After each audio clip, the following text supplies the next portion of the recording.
혹시 여러분들 요즘에 TV를 보면서 그 광고 하나가 저는 아주 인상 깊은 거 하나를 봤는데 여러분 기억날지 모르겠습니다. 어느 가정에서 아이가 놀고 있는데 너무 어지럽게 노는 거예요. 그냥 물감을 얼굴에다 바르고 막 집안이 막 아수라장입니다. 엄마가 그 아이 노는 거 보고 뭐라고 한 줄 압니까? 잘 논다. 아주 기가 막히거든. 그래서 잘 논다 이런 멘트가 나와요. 그리고 나서도 아이는 뭐 또 계속 하는데 그 뒤에 아이가 노는데 뭐 그림을 하나를 아이가 그렸어요. 아우 세상에 그 그림이 기가 막힌 그림이 나왔거든요. 그러니까 우리가 봤을 때 아이들은 뭐 엉망진창으로 노는 것 같은데 나름대로의 무언가를 만들고 있는 거예요. 엄마가 보니까 대단한데 이제 그때 또 바뀌는 거예요. 저는 요즘 한참 나올 거예요. 그 광고가. 보면서 우리들의 모습이 아닐까. 주님이 우리들을 보시면서 우리가 예수 믿는다고 하는데 사기도 잘 치고 예수를 믿는데 거짓말도 잘하고 교회를 다니는데도 못된 짓 숨어서 많이 하고 잘 논다. 그런데 변해서 어느 순간에 우리들이 호련히 주님이 기뻐하는 모습으로 이렇게 변화되어지는 이런 모습을 보고 얼마나 기뻐하실까 제 나름대로 그런 생각을 해보는 거예요. 문제는 여러분 우리가 조금씩 변해가는 거. 작년에와 올해 내 믿음과 내 신앙, 내 삶이 좀 변해가는 거. 이게 중요하잖아요. 하루아침에 헷가닥 변한 거는 그건 원치 않다 이 말이에요. 그냥 나도 모르게 가랑비에 이 옷이 젖는 것처럼 호련히 뒤를 돌아보니 내가 너무 많이 변해 있는 거예요. 그러면 우리 어르신네들 이제 예수를 이렇게 수년, 20년, 30년, 40년 지금 교회와 함께 더불어서 40년 믿으신 분들도 있고 평생을 믿고 계시는 분도 있는데 어느 조각, 어느 그림이 나와야 될 때잖아요. 그렇죠? 보시고 참 좋다. 이런 모습이 되어야 되는데 왜 그러냐면 제가 지금 여러분 사랑이라고 하는 것에 대해서 사랑은 하면서 15번을 얘기를 할 것인데 오늘 14번째예요. 그러죠? 사랑에 대해서 쭉 하는데 어느 순간에 여러분 우리들의 마음속에도 오늘 여기서 사랑장에서 말하는 이게 좀 하나 두 개씩 사랑이 연결어져 가야죠. 그래서 지난 시간에는 뭐라고 했죠? 사랑은 모든 것을 믿는다고 그랬습니다. 모든 것을 믿는다. 사랑하면 믿어준다 이 말입니다. 사랑하기 때문에 믿어주는 거예요. 실수하고 그가 엉망진창이어도 그냥 믿어주는 겁니다. 죄를 지어도 믿어주는 거입니다. 허물이만 해도 그걸 덮어주는 겁니다. 예수님께서 그 제자들, 그 허물 많은 제자들 예수님이 사랑하시기 때문에 그들을 끝까지 믿어준 거예요. 그래서 그가 제자들이 변화되어지고 그 주님이 하나님, 그 주님 예수님이 원하시는 대로 그것보다 더 크게 제자들은 그 사랑에 부응하는 것을 보게 되어지는 것이지요. 여러분 우리도 그렇습니다. 얼마나 여러분 우리가 주변에 있는 사람들, 우리 가족들, 우리 교우들 얼마나 여러분 우리가 실수들이 많이 보이잖아요. 사랑은 그것을 덮어주는 거예요. 믿어준다 이 말입니다. 요즘에 그 새벽 기도회 때 지금 노아 홍수로 인해서 우리가 지금 그거를 보고 있는데 노아가 홍수 이후에 커다란 실수를 하나를 저지르죠. 술을 먹고서 완전히 추태를 다 버리는 이제 그 사건이 지금 나왔잖아요. 그렇게 의인이었음에도 불구하고 그렇게 믿음의 당대의 믿음의 의인이었음에도 불구하고 술로 인해서 완전 인생이 그냥 가정이 엉망진창이 되어버리는 것. 그런데 거기에서 함이라고 하는 둘째 아들이 그 아버지의 그 허물을 보고 그냥 허물을 까발리는 겁니다. 형제들에게. 거기에 그 함의 아들 가나안이 있었는데 함께 말입니다. 그들은 큰 저주를 받아서 그래서 종의 종이 되어지는 그런 저주가 임했고 아버지의 그 허물과 실수를 덮어주는 뒷걸음쳐에서 그걸 보지 않고 덮어주는 셈과 야벳은 창대하는 큰 복을 누리는 것을 우리가 보게 됩니다. 여러분, 이런 것을 볼 때 다른 사람의 허물, 그거는 지난 시간에 말씀드렸던 것처럼 내 허물이 보인다, 이렇게 보면 되겠습니다. 예수님이 더 누차 얘기합니다. 다른 사람의 눈에 있는 티는 그거 빼려고 하지 말고 내 눈에 있는 들보 그거 빼도록 해라 라고 하지 않습니까? 사람에게는 다 실수가 있고 어려움이 있지만 그걸 덮어주는 거, 이게 사랑이라 이 말입니다. 자, 오늘 14번째 말씀합니다. 이제 아직 두 번 남았는데 이 14번째에서 뭐랍니까? 사랑은 모든 것을 바란다. 사랑은 바람이다 이 말입니다. 자, 이게 무슨 말씀입니까? 사랑은 모든 것을 바란다고 했는데 어떤 사람이 우리 앞에서 똑같은 실수를 해요. 계속해서 실수를 반복해서 해요. 하지 말라고 했는데 반복. 그러면 우리는 사람이라 그게 한 번, 두 번, 세 번, 우리는 3번 참아주는 게 많이 참아준 거잖아요. 3번 참으면 우리는 그 사람에 대한 신용을 이제 더 이상 믿지를 않습니다. 그러죠? 더 이상 우리가 그 사람에 대해서 인정을 하지 않으려고 합니다. 신뢰가 땅에다 떨어졌다 이 말입니다. 그럼에도 불구하고 사랑은 이 말입니다. 사랑은 그 사람이 잘 되어지기를 끝까지 바란다 이 말입니다. 사랑은 그 사람이 잘 되어지는 것을 바라는 겁니다. 그러니까 이게 뭐냐면 그 사람에게 대해서 희망을 버리지 않는다 이거예요. 희망을 버리지 않는다. 포기하지 않는다. 끝까지 그 사람에 대해서 소망을 갖는다 이거입니다. 잘 될 거야. 분명히 될 거야. 끝까지 붙잡는 거. 이게 사랑이라 이 말입니다. 사랑은 모든 것을 바란다 이 말이죠. 자, 요한복음 17장 6절에 보면 이런 말씀이 나와요. 요한복음 17장 6절입니다. 한번 여러분 찾아보시기 바랍니다. 오늘 성경을 몇 군데 찾아보면서 보도록 하겠습니다. 자, 저기 나와 있습니다. 같이 읽도록 하겠습니다. 시작. 세상 중에서 내게 주신 사람에게 내가 아버지의 이름을 나타내었나이다. 그들은 아버지의 것이었는데 내게 주셨으며 그들은 아버지의 말씀을 지켰나이다. 그들은 아버지의 것이었는데 내게 주었다. 제자들을 놓고 하는 말입니다. 저들은 아버지의 거예요. 하나님의 것인데 나에게 줬다 이 말입니다. 그러니까 예수님께서 제자들을 바라보면서 너희들은 하나님이 나에게 주시는 선물이다 이거이죠. 하나님께서 주시는 선물이기 때문에 제자들이 얼마나 실수가 많았어요. 제자들이 얼마나 허물이 많았어요. 얼마나 약했어요.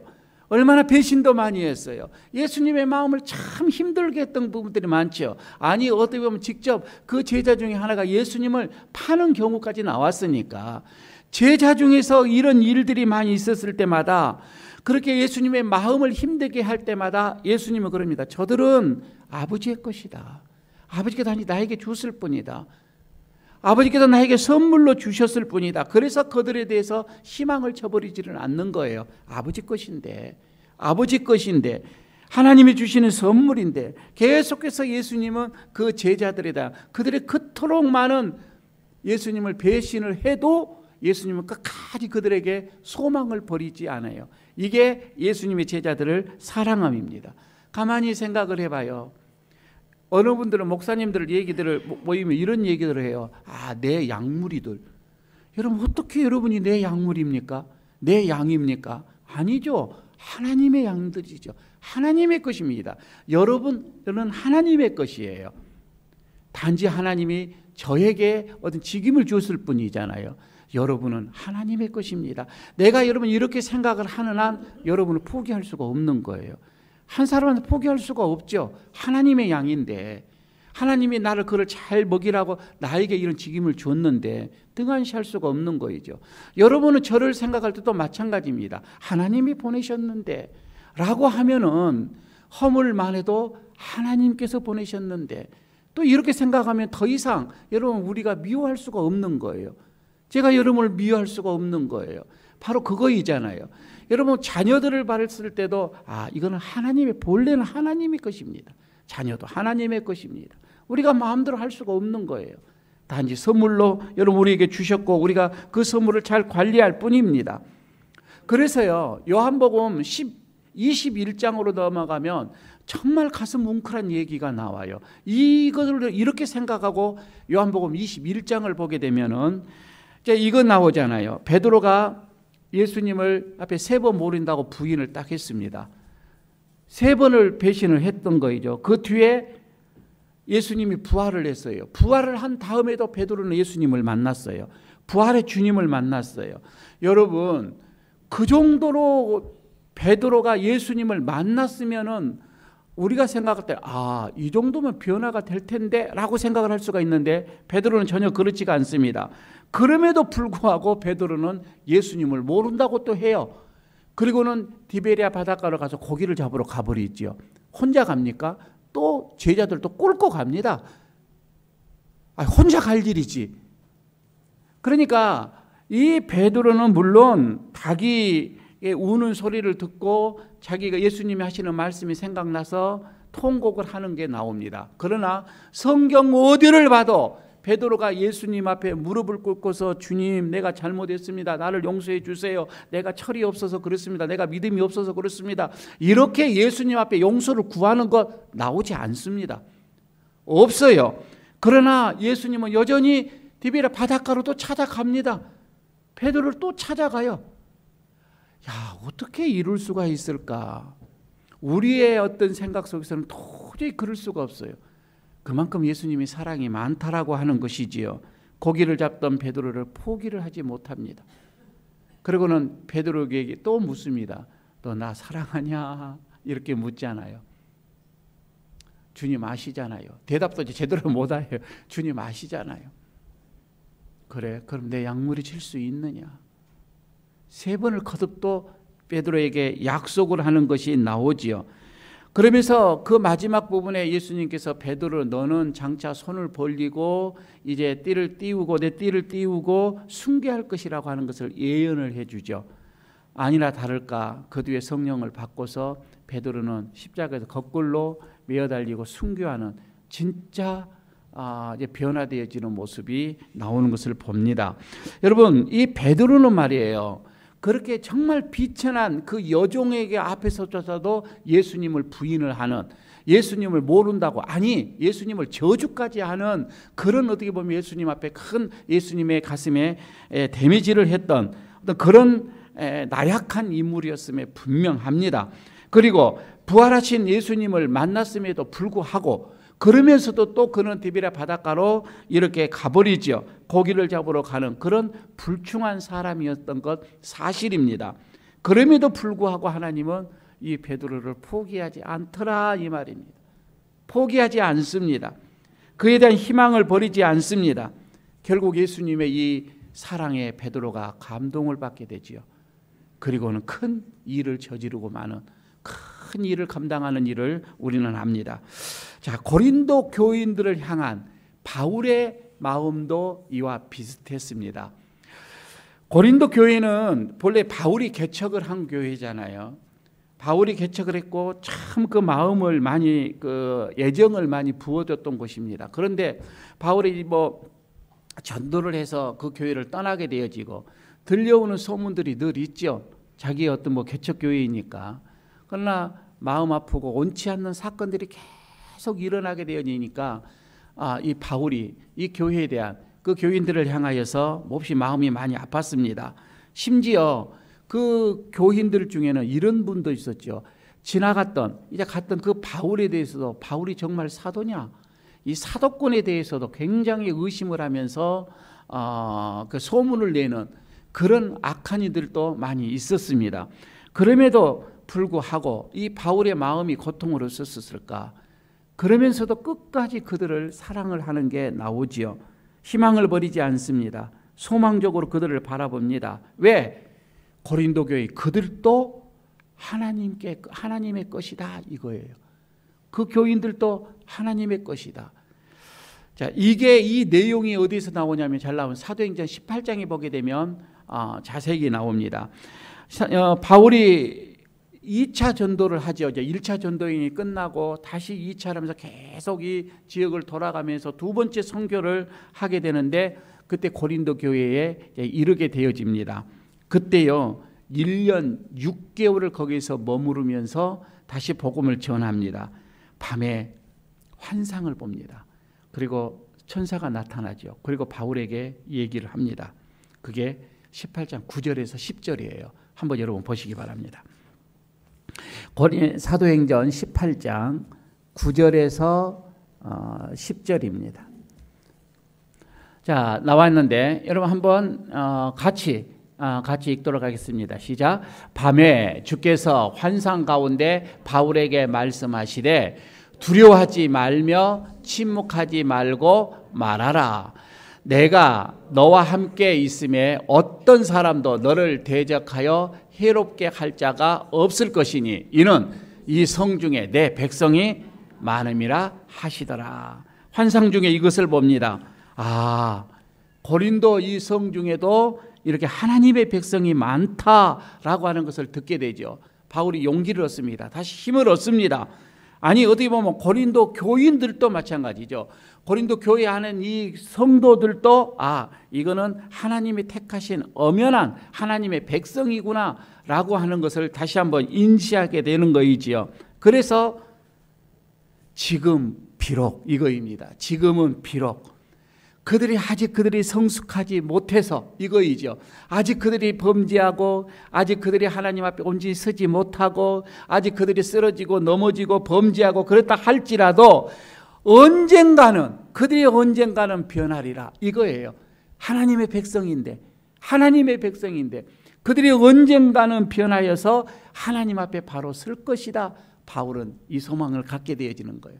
여러분 이게 사랑이다니까요. 이 마음을 여러분 우리가 버려서는 안 됩니다. 자녀들을 향해서 너는 아무리 생각도 안 되겠다. 너는 떠나라. 호적에서 떠나라. 잃어버리면 끝납니다. 그잖아요. 끝까지 너는 할 수 있어. 너는 할 수 있어. 너는 변할 수 있어. 너는 괜찮아. 하면서 계속 믿어주고 소망 중에 보는 거. 이게 부모의 사랑입니다. 그게 정상적인 사랑이잖아요. 여러분 교회에서도 마찬가지입니다. 특별히 리더들 성도들 자기 소그룹에 있는 내게 속해 있는 영혼들을 보십시오. 똑같지가 않잖아요. 더군다나 나같지가 않잖아요. 그들이 쓰러지고 넘어지고 교회 안 나고 팩 틀어지고 토라지고 그냥 얼마나 많습니까? 여러분 그럴 때 해리 너는 떠나라. 너는 가라. 잃어버리면 안 되죠. 이게 하나님의 사람인데 이게 하나님의 것인데 여러분 이렇게 우리가 소망을 가지고 그들을 끝까지 품어야 한다 이 말입니다. 소망을 가져야 한다 이 말입니다. 이게 사랑이라 이 말입니다. 바울이 끝까지 소망을 그들에게 버리지를 않았습니다. 고린도전서 4장을 다시 갑니다. 고린도전서 4장 14절입니다. 그래서 이렇게 4장 14절에서는 이렇게 기록을 합니다. 같이 함께 읽겠습니다. 내가 너희를 부끄럽게 하려고 이것을 쓴 것이 아니라 오직 너희를 내 사랑하는 자녀같이 권하려 하는 것이라. 그러니까 어렸을 때에 아이들이 걸음마를 할 때 넘어지고 쓰러지고 해도 부모는 계속해서 그를 붙잡고 너는 일어날 수 있어. 너는 걸을 수 있어. 이것과 똑같다 이 말입니다. 포기하지 않죠. 걸을 수 있다. 한 발 두 발만 걸어도 잘했다고 그냥 손뼉 쳐주고 그냥 얼마나 그에게 북돋았어요. 쓰러지고 넘어져도 한다 이 말입니다. 여러분 이와 마찬가지입니다. 우리가 성도들을 바라볼 때에 연약한 성도들을 바라볼 때에 우리 가족 중에서도 믿음이 없는 연약한 신앙이 자꾸 넘어지고 쓰러지는 것을 바라볼 때에 포기하는 것이 아니라 여러분 우리가 그들을 그렇게 한다 할지라도 우리는 계속해서 부모가 자녀를 사랑한 것처럼 우리가 그들을 바라보고 소망을 잃지 않아야 된다 이거입니다. 사랑하는 자녀와 같은 심정으로 우리는 그들을 대해야 됩니다. 21절을 보도록 하겠습니다. 4장 21절로 넘어갑니다. 4장 21절에서는 뭐라고 합니까? 시작 같이 나갑니다. 너희가 무엇을 원하느냐? 내가 매를 가지고 너희에게 나가랴? 사랑과 온유한 마음으로 나가랴. 어떻게 보면 또 우리의 심정이요. 매를 들어서 그냥 때려야 식성 풀리고 매 맞을 짓을 얼마나 많이 해요. 우리의 자녀들이. 그렇죠? 바울이 그래요. 성도들을 볼 때 매 맞을 짓을 너무 많이 해. 그러니까 내가 매를 가지고 너희한테 갈까? 이거잖아요. 근데 바울의 마음은 그러고 싶지가 않아. 사랑과 온유한 마음으로 가고 싶은 거예요. 하는 짓은 매를 벌고 있는데, 그러나 한쪽에서는 한 마음에서는 그래도 사랑으로 하고, 그렇죠? 온유한 마음으로 이렇게 성도들을 대한다 이 말입니다. 여러분, 이게 사랑이라 이 말입니다. 회개하지 않는 경우 하나님이 그렇죠. 그렇게 여러분, 우리를요, 우리가 잘못하고 우리가 정말 못된 짓하고 하나님께서 매를 들면 우리 살아남을 사람이 누가 있어요? 다 그냥 낫죠. 그죠? 그런데 하나님은 그것보다 사랑, 온유한 마음, 그죠? 이 마음으로 우리를 대했다 이 말입니다. 주님의 사랑입니다. 그래서 여러분, 바울이 그렇게 사랑하는 마음으로 갔던 것처럼 예수님이 베드로를 끝까지 버리지 않고 붙잡은 것처럼 이 말입니다. 우리도 그렇게 살아야 되지 않느냐 이거이지요. 이 시간 여러분 한번 내 모습을 보시기를 바랍니다. 하나님이 예수님이 얼마나 참으셨어요. 얼마나 기다리셨어요. 얼마나 사랑으로 우리의 실수가 우리의 잘못을 있음에도 불구하고 얼마나 주님께서 눈 감으셨어요. 모르셔서 그런 것은 아니잖아요. 매가 없어서 그런 것 아니잖아요. 하나님께서는 정말 우리를 포기하지 아니하시고 사랑으로 사랑하시기 때문에 우리를 이렇게 지금 붙잡고 있는 것입니다. 소망을 버리지 않고 있습니다. 우리를 사랑하시는 예수님, 여러분 이것을 보면서 좀 우리도 한 주간 좀 이렇게 좀 합시다. 나를 속상하게 하고 참 나를 힘들게 하는 사람들이 있다 할지라도, 그것이 가족이든 그것이 성도든 그것이 친구이든 간에 관계없습니다. 그런 사람이 있다 할지라도 그래도 저 사람도 하나님의 사람인데, 그러면서 희망 놓지 마십시오. 포기하지 마십시오. 끝까지 그를 잘 되기를 바라십시오. 사랑은 모든 것을 바란다 이거입니다. 기도하겠습니다.